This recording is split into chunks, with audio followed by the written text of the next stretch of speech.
Hello everyone, I welcome you all once again to my education channel Prabhavi Education Hub. And in this video we are going to discuss about the 17th chapter. 17वां chapter हम लोग discuss करेंगे.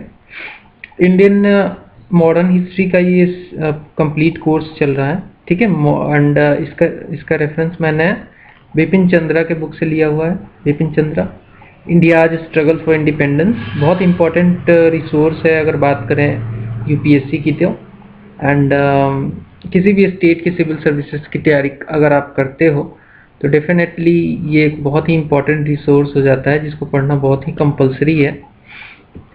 तो इसको मैं video में बहुत ही brief करके, बहुत ही इलेबोरेटिव वे में, पॉइंट बिना छोड़े हुए, मैंने छोटा तो किया है इसको लेकिन पॉइंट एक भी नहीं छोड़ा है, और साथ में एक्सप्लेनेशन मेरा काफ़ी इलेबोरेटिव रहेगा. तो आपको कंप्लीट पैकेज मिलेगा, ठीक है. एंड आपको बुक नहीं पढ़ना है. टारगेट मेरा इन वीडियो का यही रहता है कि मैं आपको ऐसा कंटेंट प्रोवाइड करूं ताकि आप किताब ही ना खरीदना पड़े. बिकॉज वही चीज़ आपको बेनिफिट अगर बुक पढ़ने का मैं सब कुछ समझा के अगर वीडियो में दे दूं तो आपको अननेसेसरी बुक नहीं लेना है. एंड मोर ओवर उस पर जो आप प्रीसियस अपना टाइम वेस्ट करोगे, उसको पढ़ोगे, समझोगे, फिर भूल जाओगे, फिर बार बार पढ़ोगे, नोट भी नहीं बनाओगे, तो वो सारा प्रॉब्लम दूर करने के लिए मैंने ये सीरीज स्टार्ट की है. साथ में मैंने ये भी कोशिश किया है कि पीडीएफ आपको लास्ट में प्रोवाइड कर दूं, ठीक है. तो जैसे मेरी ये सीरीज कंप्लीट हो जाएगी तो आपको पीडीएफ भी मिल जाएगा. पीडीएफ आपको नोट की तरह यूज़ करना है, ठीक है. पीडीएफ को कैसे यूज़ करोगे? नोट की तरह. वीडियोस देखनी है, एक बार देखनी है, अगर नहीं समझ में आए तो एक दो बार और देख सकते हो, मर्जी है आपकी. एक बार अच्छे से देखोगे तो पहली बार में ही सब कुछ क्लियर हो जाएगा. उसके बाद आपको बस और बस रिवाइज करना है. रिवाइज के लिए मैंने पीडीएफ का प्रोविज़न ऑलरेडी आपको बता दिया कि मिल जाएगा. जब ये सीरीज कंप्लीट हो जाएगी तभी आपको फाइनल पीडीएफ भी मिल जाएगा. पीडीएफ का लिंक हर वीडियो के डिस्क्रिप्शन में आपको मिल जाएगा, ठीक है. आगे बढ़ेंगे. चैनल पे नए हो तो सब्सक्राइब करके बेल आइकन को जरूर प्रेस कर लेना. एंड पॉइंट वाइज हम लोग पढ़ेंगे. तो चैप्टर सबसे पहले देखो क्या है, the Indian working class and the national movement. तो शुरू में वर्किंग क्लास तो एक्चुअली पार्टिसिपेट ही नहीं करता था. पार्टिसिपेट करता था लेकिन जो नेशनलिस्ट लीडर थे उस समय के, या फिर जो ऑर्गेनाइजेशन थी कांग्रेस, वो इन पे ध्यान नहीं देती थी. ध्यान भी देती थी तो डिस्क्रिमिनेटरी वे में देती थी. वो कैसे मैं बताऊंगा. तो नेशनल मूवमेंट में बाद में इनका बहुत बड़ा योगदान रहा. एंड ओवरऑल देखा जाए तो इनका बहुत बड़ा योगदान रहा, लेकिन शुरू में उतना ज़्यादा नहीं था, ठीक है. तो पहला पॉइंट यहाँ पे देख लो. The second half of the 19th century में फर्स्ट टाइम देखा गया कि जो वर्किंग क्लास उभर के आया भारत में. सेकेंड हाफ 19th सेंचुरी में वर्किंग क्लास भारत का उभर के आया, बिकॉज इंडस्ट्रीज मॉडर्न तर्ज पे भारत में लगने लगी थी और रेलवे भी भारत में विकसित हो चुका था. साथ में पोस्ट और टेलीग्राफ और नेटवर्क वगैरह भी भारत में स्टैब्लिश हो रहे थे. तो इन सब इंडस्ट्रीज, रेलवे, पोस्ट और टेलीग्राफ नेटवर्क में चाहिए थे वर्किंग क्लास, और वर्किंग क्लास ने फिल किया इन सब जगह को, और भारतीय वर्किंग क्लास की उत्पत्ति हो गई. मॉडर्न वर्किंग क्लास की बात कर रहा हूँ, ठीक है. आगे बढ़ेंगे. नेक्स्ट पॉइंट है several agitations including strikes by workers in the textile mills of Bombay, Calcutta, Ahmedabad, Surat, Madras, Coimbatore, Wardha, oblique railways and plantations, sporadic and spontaneous and unorganised, mainly based on the economic grievances. तो शुरू में ओनली जो स्ट्राइक्स हुआ करते थे वो जो बेसिस हुआ करता था उनका इकोनॉमिक ग्रीवांसेस हुआ करता था, ठीक है. फिर से समझो. शुरू में जो वर्किंग क्लास से रिलेटेड जो स्ट्राइक्स हुए, जो एजिटेशंस हुए, वो इकोनॉमिक ग्रीवांसेस पे ही थे. उसको नेशनलिज्म से नहीं जोड़ा गया था. नेशनलिस्ट कॉज के लिए वो लोग नहीं लड़ते थे, ठीक है. सिंपल सी बात. एंड वो कुछ एजिटेशंस हुए जैसे कि जो टेक्सटाइल मिल के वर्कर्स थे बॉम्बे में, जो टेक्सटाइल से रिलेटेड वर्कर्स कैलकाटा में, अहमदाबाद में, सूरत में, मद्रास में, कोयम्बतूर में, ये सब टेक्सटाइल इंडस्ट्रीज वाला ये सब हब था, ठीक है। देन अगेन वर्धा में ये सब इन लोगों ने, टेक्सटाइल वर्कर्स ने वेजिटेशन किया, लेकिन अपने इकोनॉमिक ग्रीवांसेस के लिए किया, अपने इकोनॉमिक ग्रीवांसेस के लिए किया। साथ में रेलवे ने भी, और प्लांटेशंस वाले जो वर्कर्स थे जैसे कि असम वगैरह में, वो भी अपने कॉजेस के लिए ही किया करते थे। स्पोरेडिक था ये, काफ़ी स्पॉन्टेनियस था एंड अनऑर्गेनाइज था, कोई इसमें डिटेल्ड ऑर्गेनाइजेशन नहीं था, ठीक है। आगे बढ़ेंगे। 1918 में, सॉरी 1878 में सरोबजी सपूरजी बंगाली ने पहली बार अनसक्सेसफुली ट्राई किया था। ये एक्चुअली बॉम्बे लेजिस्लेटिव काउंसिल के मेंबर थे, ठीक है। सरोबजी सपूरजी बंगाली बॉम्बे लेजिस्लेटिव काउंसिल के मेंबर थे। इन्होंने अनसक्सेसफुली ट्राई किया था इंट्रोड्यूस करने का एक बिल, ताकि जो वर्किंग आवर्स है, उस समय का जो वर्किंग आवर था, लेबर्स का, वर्कर्स का, उसको लिमिट किया जा सके, ठीक है। तो पहली बार ट्राई किया गया लेकिन अनसक्सेसफुल रहा, इसमें कोई लिमिटेशन आया नहीं। नेक्स्ट, बंगाल में शशिपाड़ा बनर्जिया एंड जो कि एक ब्रह्मो सोशल रिफॉर्मर थे, उन्होंने बेसिकली 1870 में एक वर्किंग मैन क्लब की स्थापना की थी। तो प्रयास शुरू से ही रहे हैं, ठीक है, कि इनको कैसे ना कैसे ऑर्गेनाइज किया जाए। साथ में इन्होंने एक मंथली जर्नल भारत श्रमजीवी, इंडियन लेबर जिसको इंग्लिश में कह सकते हैं, भारत श्रमजीवी नाम की एक मंथली जर्नल भी इन्होंने लिखनी शुरू की। तो ये सारे प्रयास रहे जो कि ऑर्गेनाइज करने का काम बाद में हुआ, ठीक है। प्रयास तो शुरू से ही रहे लोगों के। देन बॉम्बे में Narayan Meghaji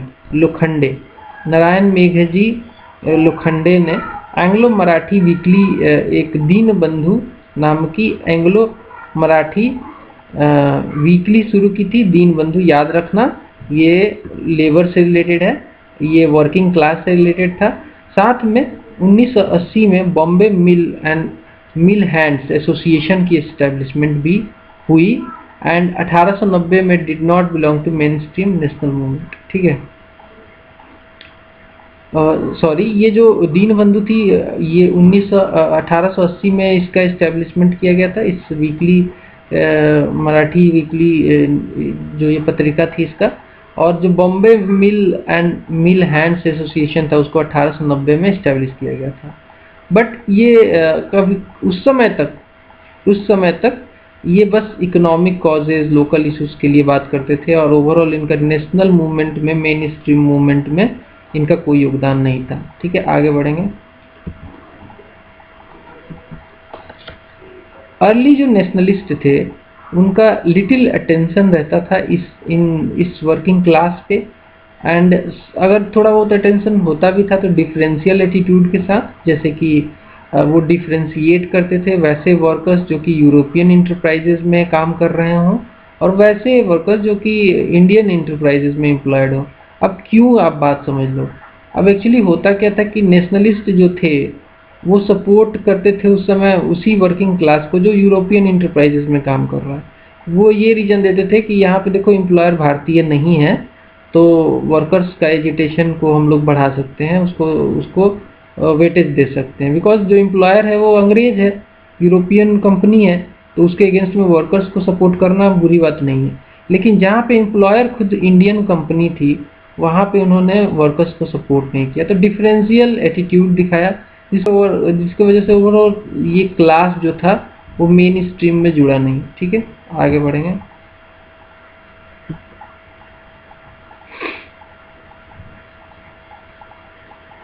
They wanted no division within the ranks of Indian people। तो वो क्या है, एक और रीजन था कि नेशनलिस्ट ने क्यों नहीं सपोर्ट किया वर्किंग क्लास को शुरू में। तो उसका रीजन ये भी है कि नेशनलिस्ट नहीं चाहते थे कि किसी तौर पे, किसी भी तरीके से डिवीजन ना हो लोगों के बीच में। वो चाहते थे कि ओवरऑल मास सपोर्ट मिले, ओवरऑल जनता का मास सपोर्ट मिले, क्लास का डिवीजन ना हो कि ये वर्किंग क्लास है, ये बर्जुआ क्लास है, वो चाहते थे कि सभी का सपोर्ट मिले, तो क्लास का डिवीजन नहीं चाहते थे वो लोग, जिसके वजह से उन्होंने सपोर्ट नहीं किया वर्किंग क्लास को। ठीक है, आगे बढ़ते हैं। नेशनलिस्ट अनविलिंग थे, इसलिए भी बिकॉज जो लेबर वर्सेस इंडिजिनस एम्प्लॉयर उसका जो इशू था उसके लिए भी अनविलिंग थे, मतलब इंडिजिनस एम्प्लॉयर मतलब इंडियन एम्प्लॉयर। ठीक है, and they however they oppose the factory act of 1881 जो कि गवर्नमेंट के द्वारा बनाई गई थी, एंड 1891, तो ये दो एक्ट भी याद कर लो। 1881 फर्स्ट फैक्ट्री एक्ट आया था इसी समय, तो ये क्वेश्चन आता है एमसीक्यू के तौर पे। ठीक है, दूसरा 1891 पे स्ट्राइक्स भी हुए, इंडियन टेक्सटाइल मिल्स के स्ट्राइक्स हुए, उसमें भी इन्होंने सपोर्ट नहीं किया नेशनलिस्ट ने। Government initiative on labour legislation as dictated by British manufacturing interest. ठीक है, तो गवर्नमेंट का जो इंटरेस्ट था, इनिशिएटिव था लेबर लेजिस्लेशन से रिलेटेड, तो कहीं ना कहीं ब्रिटिश मैन्युफैक्चरिंग इंटरेस्ट को सपोर्ट करता था। ठीक है, the next working hours for labours reduce the competitive as enjoyed by the Indian industry. तो नेशनलिस्ट लीडर्स इसलिए भी नहीं सपोर्ट करते थे वर्किंग क्लास को, बिकॉज वो मानते थे कि अगर अगर मान लो वर्किंग क्लास का अगर वर्किंग आवर कम हो जाए, तो जो लोग कंपनियों में काम कर रहे हैं इंडियन कंपनियों में, वो कम काम करेंगे। इससे क्या होगा कि जो इंडस्ट्री है वो ग्रो नहीं कर पाएगी, और इंडस्ट्री ग्रो नहीं करेगी तो भारत का जो इंडस्ट्रियलाइजेशन वाला जो सपना है, जिससे कि पॉवर्टी को रामबाण की तरह देखा जाता था कि पॉवर्टी को खत्म क्या करेगा इंडस्ट्रियलाइजेशन, तो कहीं ना कहीं इंडस्ट्रियलाइजेशन डाउन हो जाएगा। इस वजह से भी अपने नेशनलिस्ट लीडर्स के मन में ये भावना आई कि भाई ये तो ठीक नहीं है। ठीक है, तो ये सारे रीजन थे। आगे बढ़ते हैं। Nationalist newspaper such as Mahratta. Mahratta किसके द्वारा एडिट किया जाता था? तो ये था बाल गंगाधर तिलक के द्वारा। ठीक है, तिलक, महारथा एंड तिलक के साथ अगरकर भी थे, जीएस अगरकर। शुरुआती दौर में तो जीएस अगरकर ही थे, बाद में बाल गंगाधर तिलक भी महारथा के साथ जुड़ गए थे। और एक और न्यूज़पेपर है केसरी। केसरी भी बाल गंगाधर तिलक के द्वारा ही एडिट किया जाता था। तो जीएस अगरकर रेडिकल थिंकर थे, और बाल गंगाधर तिलक भी इनके साथ में ही काम किया इन्होंने महारथा में।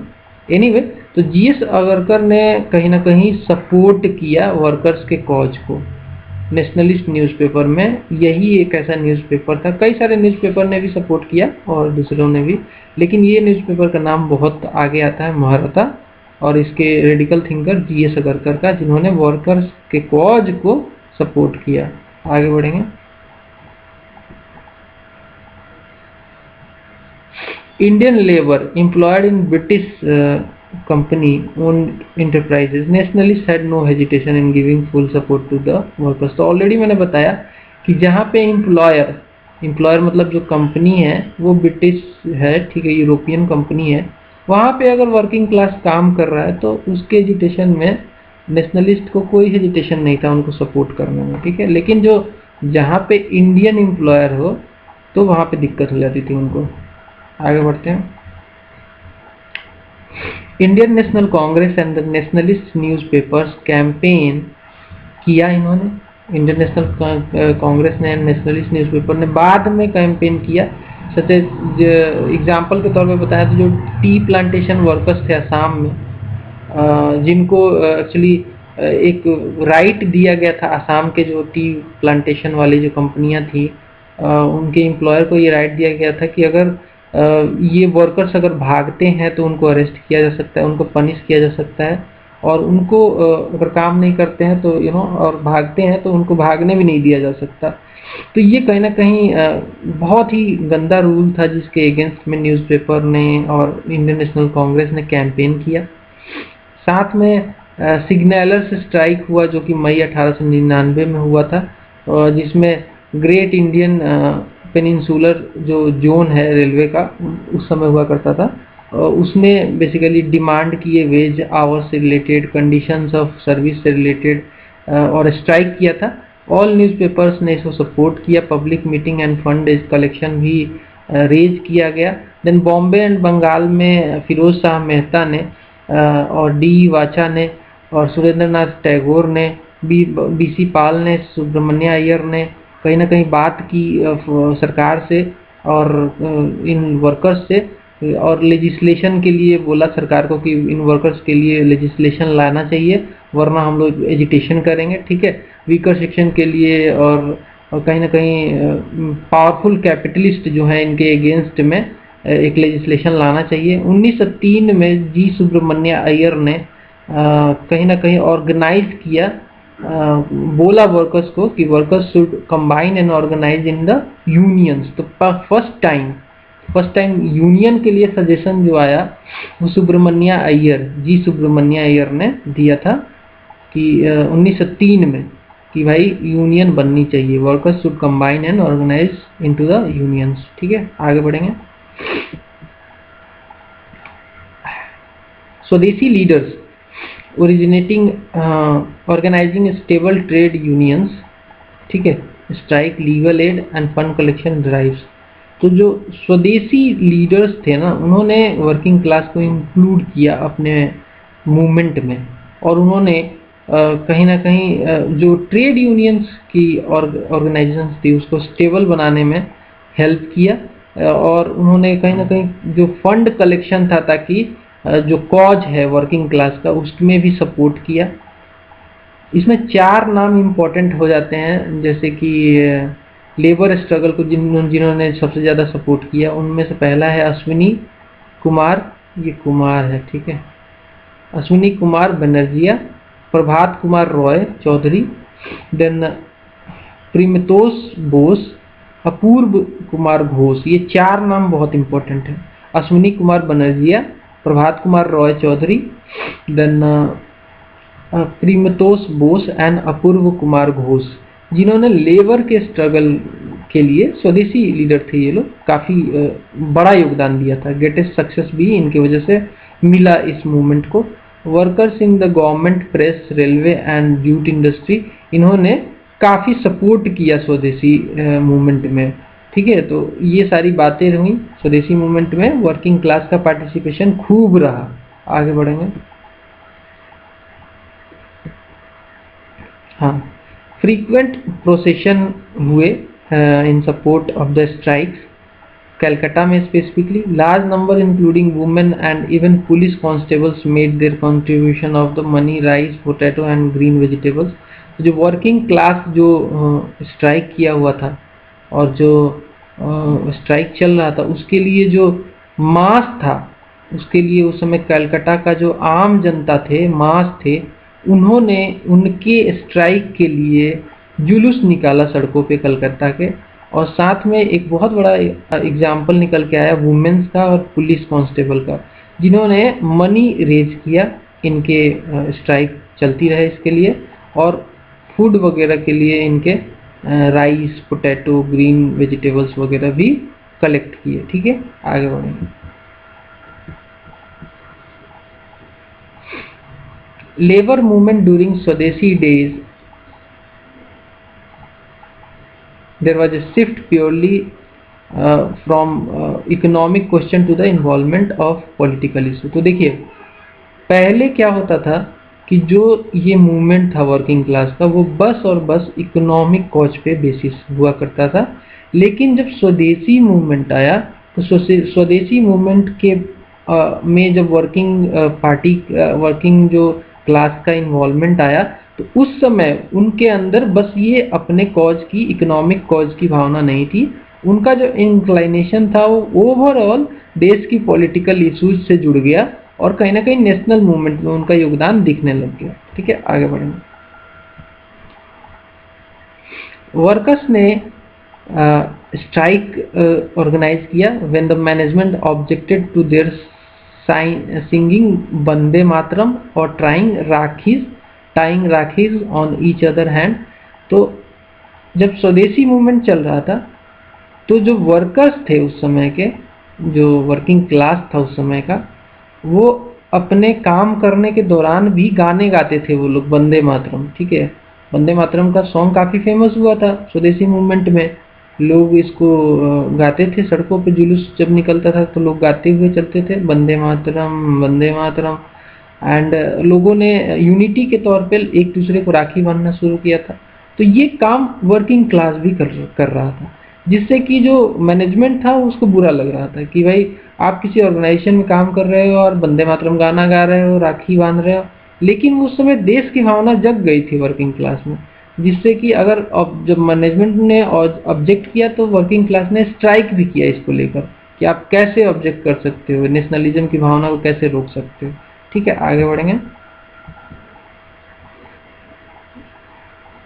तूतीकोरिन में, जो कि तमिलनाडु में पड़ता है, एक स्ट्राइक ऑर्गेनाइज किया गया फरवरी मार्च 1908 में। किसके द्वारा? सुब्रमण्यम शिवा के द्वारा। सुब्रमण्यम शिवा लीडर थे, ठीक है। उन्होंने कैंपेन किया और एक स्ट्राइक ऑर्गेनाइज करवाया फरवरी से मार्च में 1908 के बीच में in foreign owned cotton mills. ठीक है, तो ये वो लीडर थे सुब्रमण्यम शिवा, जिनके वजह से स्ट्राइक हुआ फॉरेन ओन्ड कॉटन मिल्स में 1908 में फरवरी से मार्च के बीच में। तो इनका नाम याद कर लेना, ये एमसीक्यू आता है इसलिए मैंने यहाँ पे डाला हुआ है। सुब्रमण्यम शिवा तूतीकोरिन में इन्होंने वर्किंग क्लास के बीच में, जो कि फॉरेन ओन्ड कॉटन मिल्स के में काम कर रहे थे, उसमें उनके बीच गए और कैंपेन किया और स्ट्राइक करवाया। ठीक है, आगे बढ़ते हैं। अच्छा, तो हुआ क्या उसके बाद? जब शिवा ये काम कर रहे थे, स्ट्राइक करवा रहे थे, तो शिवा को और चिदम्बरम पिल्लई, ये भी उस समय के स्वदेशी लीडर थे, इन दोनों को ना अरेस्ट कर लिया गया सरकार के द्वारा, बिकॉज ये लोग कहीं ना कहीं सरकार के हिसाब से गलत काम कर रहे थे एंड बट नेशनलिज्म के हिसाब से सही काम कर रहे थे, जिसके वजह से इनको अरेस्ट होते ही, इनके अरेस्ट होने के बाद तुरंत ही स्ट्राइक्स हुए, जबरदस्त वाले और बड़े लेवल पे स्ट्राइक्स हुए। साथ में वर्किंग क्लास ने राइट्स भी करना शुरू कर दिया तूतीकोरिन में एंड तिरुनेलवेली में। तिरुनेलवेली, ठीक है, तिरुनेलवेली है ये, और तूतीकोरिन, ये दोनों तमिलनाडु में ही पड़ता है। ठीक है, आगे बढ़ेंगे। रावलपिंडी में, पंजाब में, जो रेलवे इंजीनियरिंग वर्कर्स थे उन्होंने स्ट्राइक किया। ये कहीं ना कहीं सपोर्ट में स्ट्राइक किया इन्होंने, जब डिपोटेशन कर दिया गया था लाजपत राय और अजीत सिंह का स्वदेशी मूवमेंट के दौरान। इन्होंने जाके पंजाब में भड़काया था, मतलब लोगों को जगाया था, भड़काया तो नहीं कह सकता है नेशनलिस्ट। ठीक है, अजीत सिंह और लाला लाजपत राय को डिपोर्ट किया गया था उस समय ब्रिटिश गवर्नमेंट के द्वारा। तो इनके सपोर्ट में अगेन वहाँ पे रेलवे इंजीनियरिंग वर्कर्स जो थे पंजाब और रावलपिंडी के, उन्होंने स्ट्राइक किया था। आगे बढ़ेंगे। देयर वाज ए फेंट बिगिनिंग ऑफ सोशलिस्ट टिंज। तो कहीं ना कहीं ये जो वर्किंग क्लास है, ये इसका इंक्लाइनेशन धीरे धीरे सोशलिस्ट टिंज पे भी देखा गया, मतलब सोशलिस्ट तर्ज पे इनका जुड़ाव जो है देखा गया कि भाई ये रशियन रिवॉल्यूशन जो हुआ था उससे भी, उसकी भी बात कर रहे थे, लेनिन की बात कर रहे थे, उनके तरफ झुकाव देखा गया था। ठीक है, एक शुरुआत हो गई थी सोशलिज्म की तरफ। Decline in the nationalist mass upsurge after 1908, the labour movement also suffered an eclipse. तो हुआ क्या कि 1908 में जो स्वदेशी मूवमेंट था, जो नेशनलिस्ट मास अपसर्ज जिसको कहा जाता है, वो डाउन हो गया, खत्म हो गया। उसके रीजन मैंने बताए हुए हैं, वो स्वदेशी वाला मूवमेंट देख लेना, वीडियो देख लेना। स्वदेशी मूवमेंट पे एक ऑलरेडी चैप्टर है और उस पर क्लास है, तो इसलिए मैं कहता हूँ कि शुरू से देखा करो, पूरे क्लास देखा करो। Then labour movement also suffered an eclipse. तो हुआ क्या कि भाई अब जब स्वदेशी ही डाउन हो गया तो लेबर मूवमेंट भी धीरे धीरे डाउन हो गया। ठीक है, आगे बढ़ेंगे। और ये डाउन रहा बहुत लंबे समय तक। बाद में जब फॉर्मेशन हुआ all India Trade Union Congress का 1920 में, तो उस समय लोकमान्य तिलक का बहुत बड़ा योगदान था इसमें, बिकॉज ये इनको माना जाता था कि he was one of the moving spirit. जो All India Trade Union Congress की स्थापना हुई थी उसमें बहुत बड़ा योगदान लोकमान्य तिलक का माना जाता है। लाला लाजपत राय को all India Trade Union Congress का पहला प्रेसिडेंट बनाया गया और दीवान चमन लाल को उसका पहला जनरल सेक्रेटरी। ठीक है, तो ये नाम सारे याद कर लेना। ठीक है, स्पेसिफिकली लाला लाजपत राय का और दीवान चमन लाल का, इनसे रिलेटेड कई बार क्वेश्चन आ चुका है। All India Trade Union Congress के पहले प्रेसिडेंट लाला लाजपत राय, पहले जनरल सेक्रेटरी तो दीवान चमन लाल, बिकॉज इन दोनों का कंट्रीब्यूशन इसमें बहुत बड़ा था। ठीक है, आगे बढ़ेंगे। कब हुआ था? तो 1920 में, ये भी याद कर लेंगे। नेक्स्ट, मैनिफेस्टो क्या रखा all India Trade Union Congress ने? मैनिफेस्टो था टू ऑर्गेनाइज देमसेल्फ, मतलब कि जो वर्किंग क्लास है उनकी बात कर रहा है, and to intervene in the national politics. तो बस बोला कि भाई बस यही तक सीमित नहीं है कि अपने कॉज के लिए लड़ना है। 1920 के बाद इन्होंने कहा कि हम लोग क्लियर कट अपना जो मोटिव रखेंगे वो नेशनलिस्ट पॉलिटिक्स में इंटरवेन करने का भी रखेंगे। ठीक है, आगे बढ़ेंगे। नेक्स्ट है, लाजपत राय ने फर्स्ट टाइम इंडिया में लिंक किया कैपिटलिज्म को इंपेरियलिज्म से। कौन वो व्यक्ति थे? क्वेश्चन आता है एमसीक्यू में। कौन वो व्यक्ति थे जिन्होंने फर्स्ट टाइम कैपिटलिज्म को लिंक किया था इंडिया में इंपेरियलिज्म से? तो वो थे लाला लाजपत राय। इन्होंने कहा कि जो कैपिटलिज्म के दो पुत्र हैं, दो जुड़वा जो पुत्र हैं, वो है militarism and imperialism.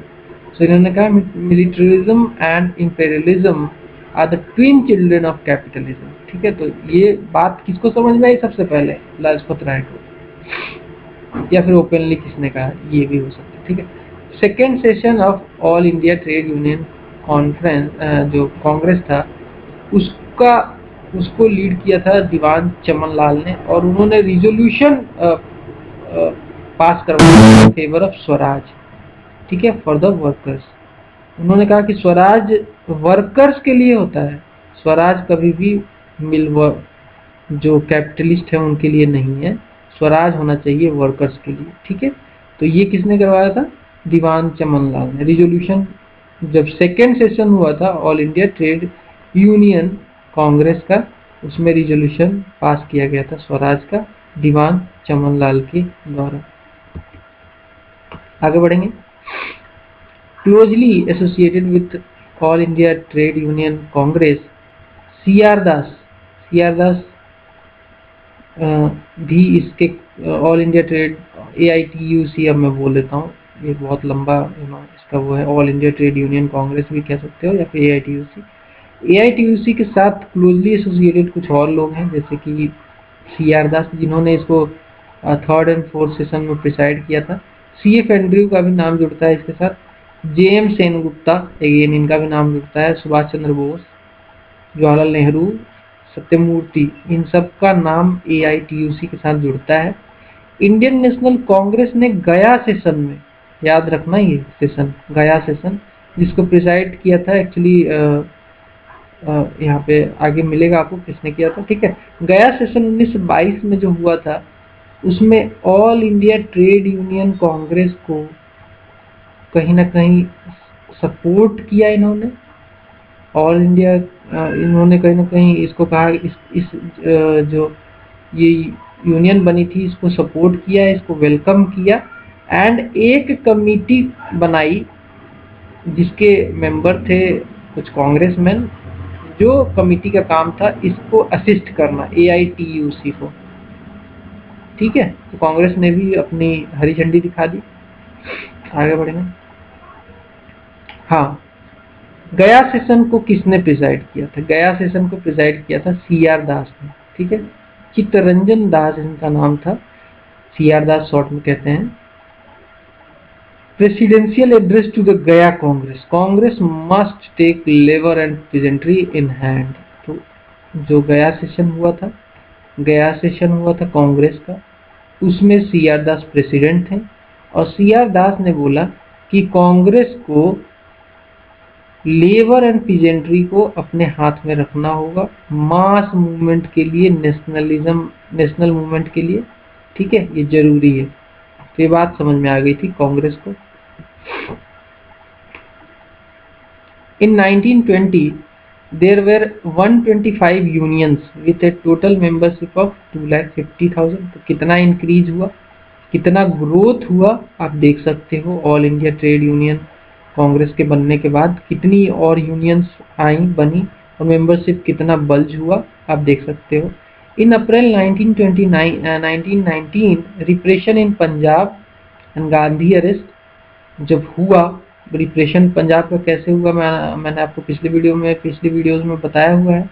Jallianwala Bagh हत्याकांड, उसके बाद जो वहाँ पे एक्सट्रीमिस्ट अटैक, उसके बाद उनको सप्रेस करना, ये सब जो हुआ उसके बाद, और साथ में गांधी जी का अरेस्ट। वर्किंग क्लास के साथ जो अहमदाबाद में हुआ या गुजरात में जो हुआ स्ट्राइक्स जो हुए, उसके बाद ये जो वर्किंग क्लास था ना उसने बहुत कुछ किया। उसने गवर्नमेंट बिल्डिंग्स को जलाया, ट्रेन्स को डिरेल किया, टेलीग्राफ वायर को स्नैप किया, और इस एक्शन में उनको काउंटर करने में 28 लोगों ने अपनी जान भी गंवाई। तो भाई वर्किंग क्लास के नेशनलिज्म में, नेशनल मूवमेंट में योगदान को किसी भी तरीके से छोटा नहीं देखा जा सकता, किसी भी तरीके से उसको कम नहीं आंका जा सकता। मैं इस पूरे वीडियो का मोटो यही है, ठीक है। आगे बढ़ेंगे। There was a call for an all India general strike given by the North Western Railway workers in April 1919। तो ये सब अचीवमेंट्स हैं वर्कर्स के, ठीक है। आगे बढ़ेंगे। In November 1921 prince of Wales general strike. तो जब प्रिंस ऑफ वेल्स नवंबर 1921 में भारत आए तो उस समय जो वर्किंग क्लास था उसने जनरल स्ट्राइक ऑर्गेनाइज किया इनके विरोध में, ठीक है। और इनफैक्ट ये भी हुआ कि कुछ जो लोग थे जो सपोर्ट कर रहे थे, जो वेलकम करने पहुंचे थे प्रिंस ऑफ वेल्स को, जिसमें कुछ पारसीज वगैरह थे, उनका झड़प हो गया। ये जो स्ट्राइक कर रहे थे इनके विरोध में उनके साथ, और बहुत सारे लोग मारे भी गए थे इसमें, ठीक है। आगे बढ़ेंगे।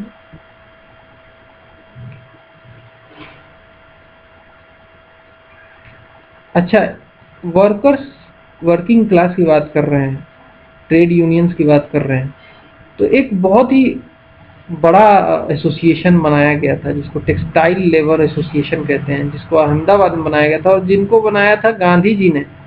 इसकी चर्चा ना हो ये कैसे हो सकता है। गांधी जी ने अहमदाबाद में टेक्सटाइल लेबर एसोसिएशन नाम का एक एसोसिएशन बनाया था 1918 में, और ये लार्जेस्ट सिंगल ट्रेड यूनियन था उस समय का। ट्रेड यूनियन तो बहुत थे, 125 तो यहाँ पे मैंने आपको बताया था। तो उसमें से लार्जेस्ट कौन सा था? तो गांधी जी के द्वारा अहमदाबाद में जो टेक्सटाइल लेबर एसोसिएशन बनाया गया था वो सबसे बड़ा था, ठीक है। आगे बढ़ेंगे। और इसका योगदान भी बहुत बड़ा था।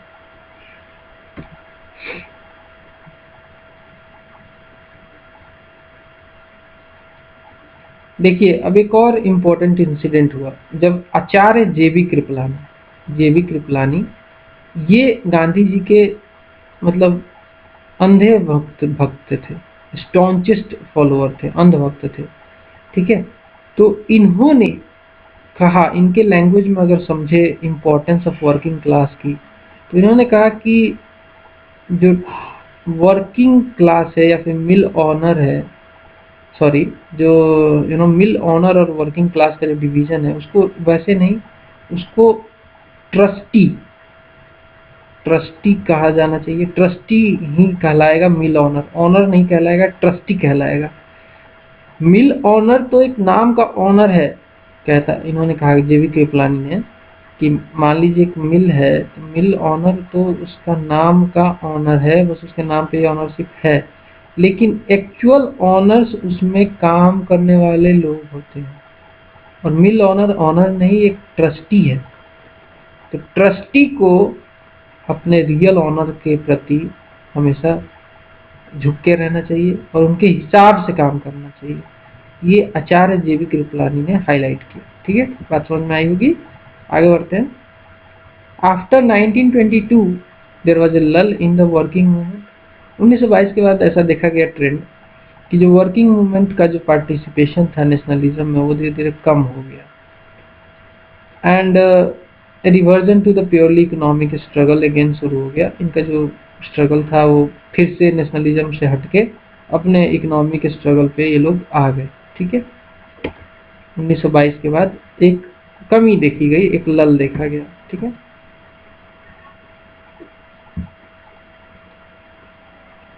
एक और मेजर इंसिडेंट हुआ जब सेकेंड हाफ 1920 के सेकेंड हाफ में लेफ्ट आइडियोलॉजी का ट्रेंड हमारे कंट्री में शुरू हो गया। कम्युनिस्ट ग्रुप की उत्पत्ति शुरू हो गई different parts of the country.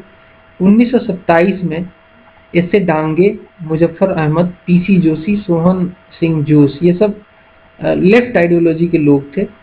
इनकी वजह से जो working people party left wing का क्रिएशन हो गया कांग्रेस में। With in Congress working people party जो कि लेफ्ट आइडियोलॉजी की थी उसका गठन हो गया उसी के अंदर ही। ठीक है, कम्युनिस्ट जो थे जिनको लीड कर रहे थे जिमी कामगार यूनियन बनाया कम्युनिस्ट ने। ठीक है, कम्युनिस्ट लेड जिमी कामगार union was formed and it was preeminent position in the preeminent position। ठीक है, मतलब कि इसकी जो ख्याति थी वो काफी बड़ी थी। ठीक है, जिमी कामगार यूनियन। अब ये क्वेश्चन आ सकता है ऐसा एमसीक्यू में कि जिमी कामगार यूनियन जो थी वो किस आइडियोलॉजी की थी, तो कम्युनिस्ट या फिर लेफ्ट आइडियोलॉजी की थी। और उसका मेंबरशिप शुरू में बहुत कम हुआ करता था, बाद में ये 54,000 हो गया। 54,000 हो गया by the end of 1928। Bombay mill worker थे ना, उनका बहुत बड़ा योगदान था इस कामगार यूनियन को इस्टेब्लिश कराने में, बिकॉज जो मिल वर्कर थे वो 6 साल से स्ट्राइक पे थे। ठीक है, इसके बाद मतलब इसमें जो योगदान था जिमी कामगार यूनियन का वो बहुत बड़ा था। तो जोड़ा जा सकता है जिमी कामगार यूनियन और बॉम्बे मिल वर्कर रिलेटेड थे एक दूसरे से, एक दूसरे के लिए काम किया। ठीक है, आगे बढ़ेंगे।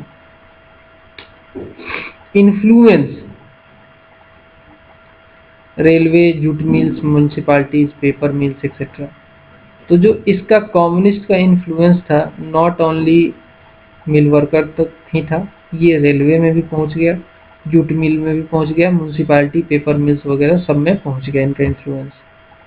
नेक्स्ट देखेंगे, corporatist trend led by the people like N M Joshi splitting away from the All India Trade Union Congress. जो ये कॉर्पोरेटिस्ट ट्रेंड है जो कि कम्युनिस्ट ट्रेंड से जोड़ा जा सकता है, वो कहीं ना कहीं कारण बना कि all India Trade Union Congress से कम्युनिस्ट अलग हो गई। ठीक है, और अलग जो हुई ना तो कम्युनिस्ट विचारधारा वालों को झटका भी लगा, because all of a sudden इनका मेंबरशिप फिर से गिर गया। ठीक है, और इसमें बहुत बड़ा नाम आता है एनएम जोशी का स्प्लिट करवाने में। ठीक है, आगे बढ़ते हैं। तो भाई ऑल इंडिया ट्रेड यूनियन जो कांग्रेस था नवंबर 1927 में इसने और क्या क्या किया, तो भाई बाइकाट किया साइमन मिशन को। साइमन जो कमीशन आया था, साइमन कमीशन आया था।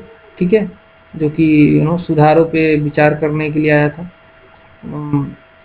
साथ में ये जो कम्युनिस्ट आइडियोलॉजी के लोग थे इन्होंने मई दिवस में भी अपना इंटरेस्ट दिखाया, लेनिन डे में, एनिवर्सरी ऑफ रशियन रिवॉल्यूशन भी इन्होंने मनाया, ये सारी चीजें हुई। ठीक है, आगे बढ़ेंगे।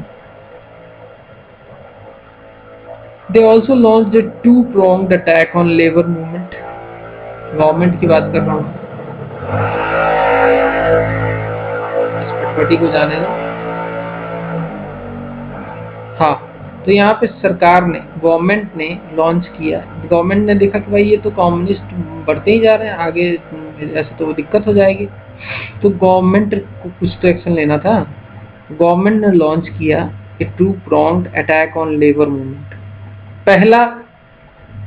फर्स्ट क्या किया इन्होंने, रिप्रेसिव लॉ लेके आए, जैसे कि Public Safety Act, Trade Dispute Act. और दूसरा बहुत बड़ा जो काम किया, उस एक सूप में वर्चुअली इन्होंने एंटायर रेडिकल लीडर जो थे इनके, उनको अरेस्ट कर लिया। ठीक है, मेरठ कॉन्स्पिरेसी केस बहुत इंपॉर्टेंट केस है, जिसमें रेलवे के स्ट्राइक से रिलेटेड जो लोग जुड़े थे उसमें कार्रवाई की गई थी। पढ़ना इसके बारे में गूगल में थोड़ा सा मिल जाएगा। ठीक है, उसमें कॉन्स्पिरेसी केस में बहुत लोगों को गिरफ्तार, 27 लोगों को गिरफ्तार भी किया गया था।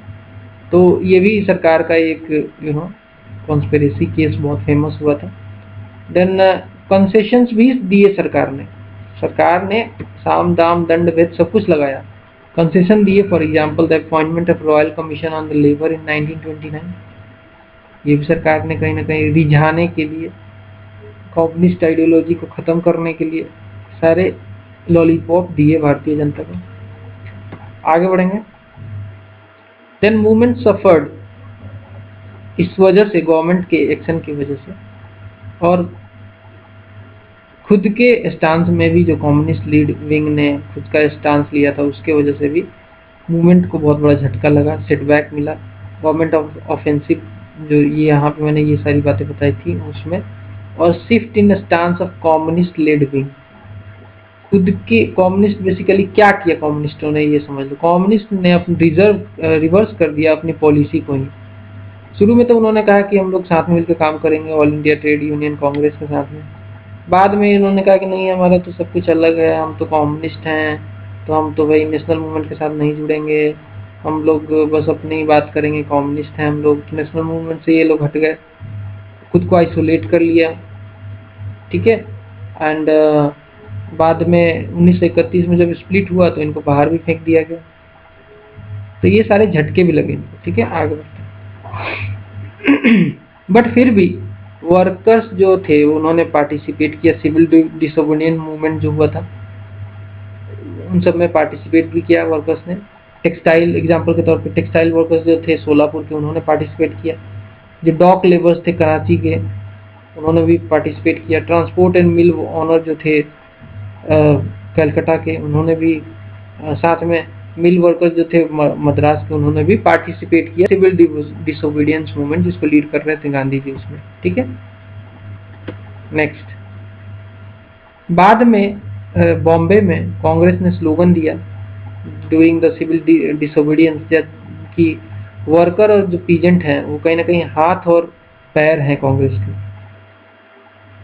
इस स्टेटमेंट के बाद तो लगभग मतलब 20,000 वर्कर्स ने, जो कि मोस्टली फ्रॉम जीआईपी रेलवे से थे, ग्रेट इंडियन पेनिनसुलर रेलवे से थे, उन्होंने अपना काम ही बंद कर दिया, स्ट्राइक पे चले गए ऑन 4 फरवरी 1930 को। आगे बढ़ेंगे। उसी समय मतलब एक्चुअली गांधी जी सॉल्ट, जो नमक आंदोलन था वो शुरू कर रहे थे और बीच कर रहे थे उस कानून को, नमक कानून को, 6 अप्रैल को। तो उसमें भी बेसिकली जो जीआईपी रेलवे के मेन थे यूनियन वाले, उन्होंने बहुत बड़ा योगदान दिया था उसमें, मास मूवमेंट में सहयोग दिया था। बाद में फिर से वर्किंग क्लास का पार्टिसिपेशन जो था वो कम दिखा। 1931 से 1936 के बीच में उन्होंने बेसिकली जो सिविल डिसोबीडियंस हुआ था 1932 से 34 वाला, उसमें भी पार्टिसिपेट नहीं किया था, कम, बहुत कम पार्टिसिपेशन दिखा था। आगे बढ़ेंगे। नेक्स्ट वेव आया फिर से, जब पार्टिसिपेशन इंक्रीज हुआ नेशनल मूवमेंट में, वो तब हुआ था जब प्रोविंशियल ऑटोनॉमी के लिए इलेक्शन होने वाला था 1937 में। एंड कांग्रेस ने अपने मैनिफेस्टो में ये बोला था कि हम जो भी प्रॉब्लम है वर्किंग क्लास की उसको आगे लाएंगे, सरकार में अगर आएंगे तो उसको दूर करेंगे। ठीक है, तो उस समय फिर से पार्टिसिपेशन बढ़ा 1937 से 39 के बीच में, बिकॉज उस समय कांग्रेस चुन के आई थी सत्ता में। कम्युनिस्ट सिंस 1934 री इनेक्टेड, उन्होंने फिर वापस ज्वाइन कर लिया all India Trade Union Congress को भी 1935 में। तो जो कम्युनिस्ट जो 1931 में अलग हो गए थे all India Trade Union Congress से, उनको बात समझ में आ गई कि भाई आइसोलेट हो गए हम, अब हम बिल्कुल, और हमें आइसोलेट होके हमारा कुछ होगा नहीं। तो इन्होंने फिर से वापस all India Trade Union Congress को ज्वाइन कर लिया 1935 में। And communist, Congress, socialist and जो लेफ्ट नेशनलिस्ट थे, जिनको लीड कर रहे थे जवाहरलाल नेहरू, सुभाष चंद्र बोस, उन्होंने एक पावरफुल लेफ्ट कंसोलिडेशन तैयार किया, ठीक है, लेफ्ट कंसोलिडेशन पावरफुल तैयार किया, जिसका बेस एक्चुअली वर्किंग क्लास था। देन कैंपेन फॉर 1937 इलेक्शन जब शुरू हुआ तो all India Trade Union Congress ने इसको सपोर्ट किया।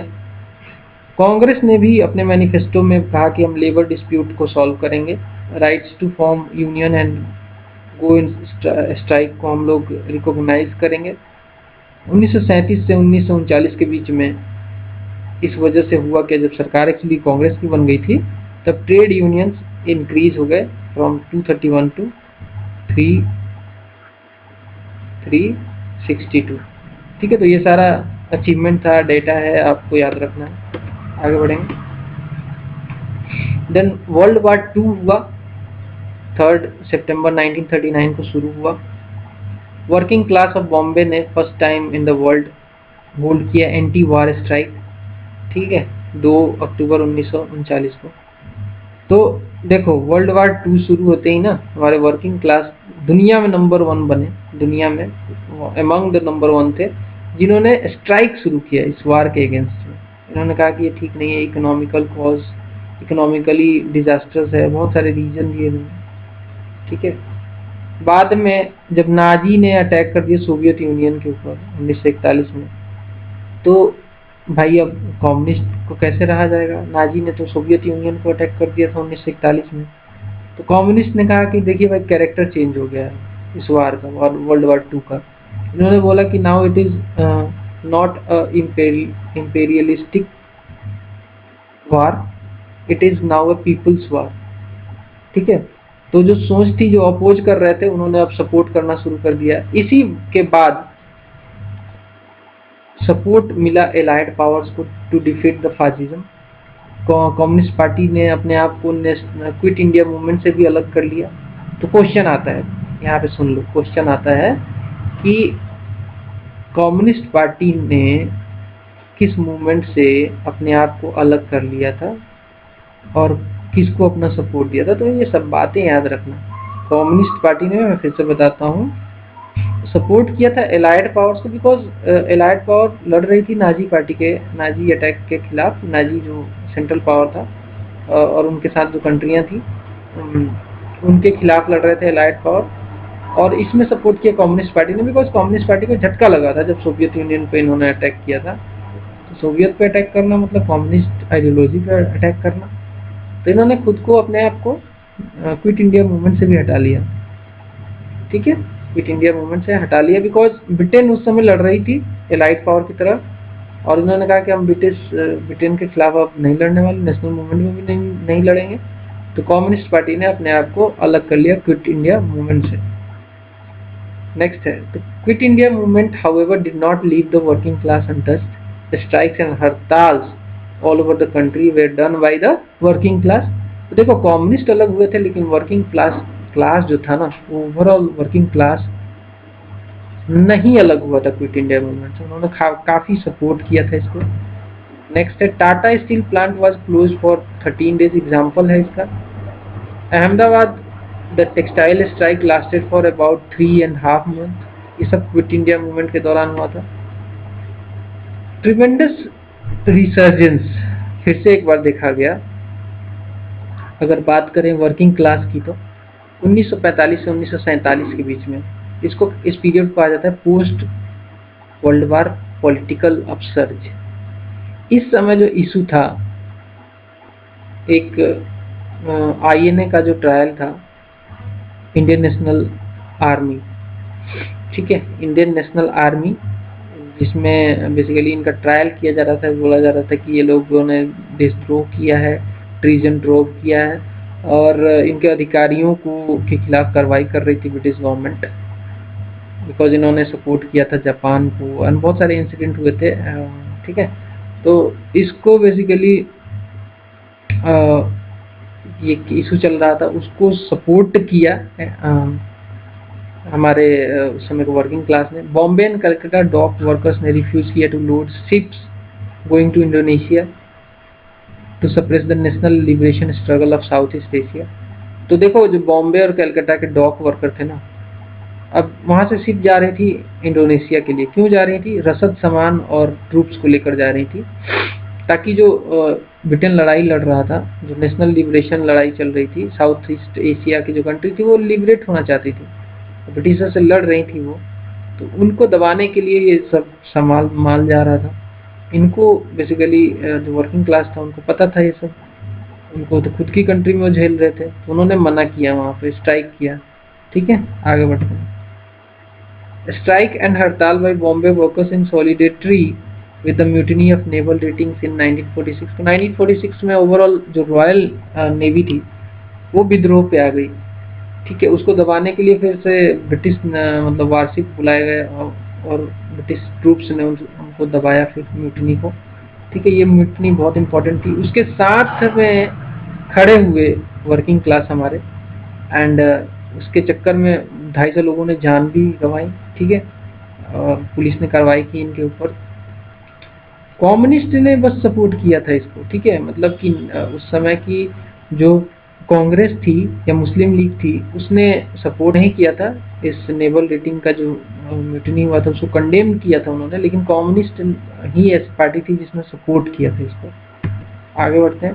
The last year of colonial rule was in fact there was a sharp increase in the strike of economic issues. ठीक है, all India strike off the post and telegraph department employees was one of the example.